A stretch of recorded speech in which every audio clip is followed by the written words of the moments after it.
The top stories: QE8 shortages raised in Parliament, $250,000 in prizes for crop over winners, and when a British royal labelled Barbados a bum place. Welcome to Nation News for Tuesday, July the 8th, 2014.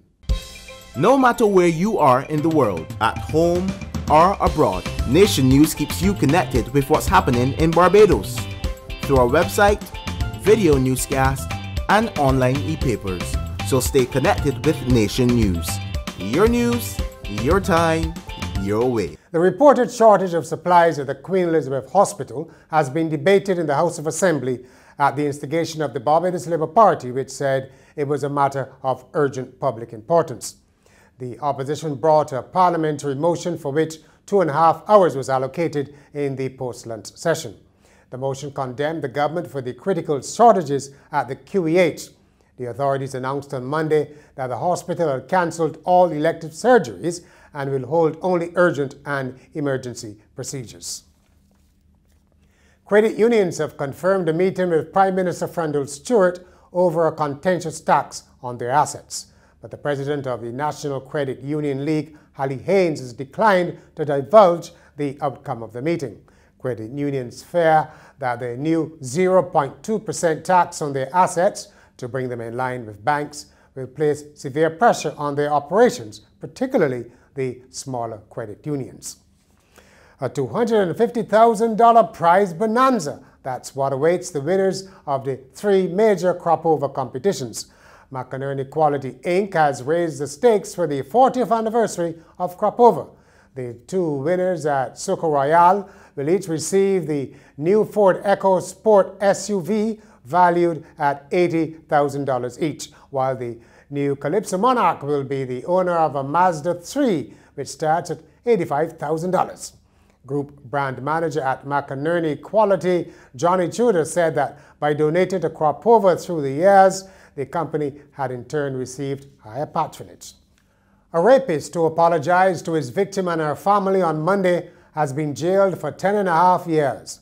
Davidson Cletus Joseph repeatedly assaulted a teenage girl more than 8 years ago at Reed Street, the city.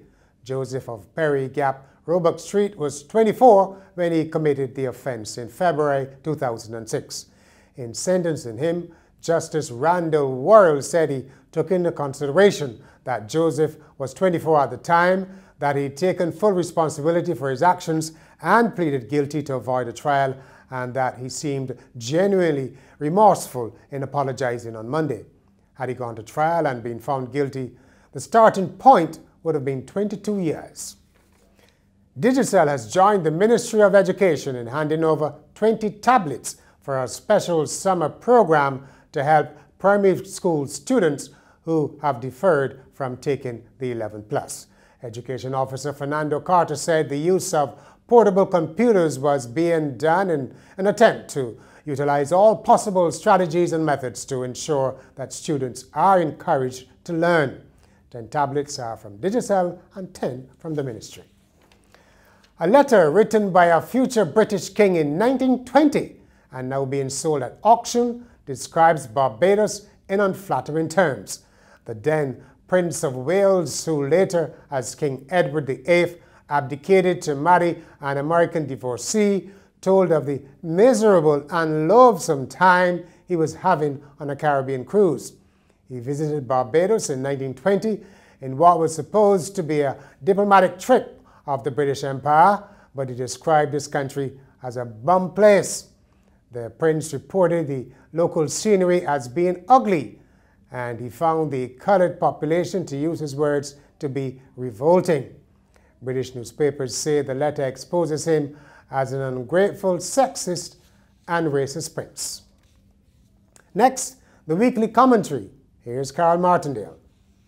Have you been noticing the various foreign flags being flown on vehicles wherever you go across this country? Well, it's all part of the Football World Cup frenzy. So as part of the in crowd, some are sporting all kinds of national flags, Brazil's being the most popular. Other flags spotted are Argentina and Germany, and of course the Netherlands. Well, perhaps by tomorrow some of this may change. A fellow isn't interested in the recent history of the country or how people have been treated or ill-treated. It's all about the passion for a sport and love of a team. So when next the West Indies cricket team is playing, we should see this pride exhibited. Also, during the month of November for our independence celebrations, the Barbados flag should be flying with pride. This is our plea. In sport, Shari Watson will captain the 4-member Barbados badminton team to the Commonwealth Games in the Scottish city of Glasgow. The other players are Mariama Eastman, Dakil Thorpe, and triple national champion Andrea Padmore. Bradley Pilgrim was scheduled to compete as well, but was injured during nationals. Barbados will also have 2 match officials in Kevin Martin and Gloria Chung, both of whom officiated at the London 2012 Olympics. Barbados finished 6th at the just concluded Caribbean Islands Swimming Championships at the Aquatic Centre.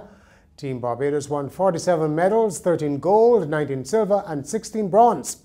Puerto Rico topped their tables, followed by Trinidad and Tobago and Aruba.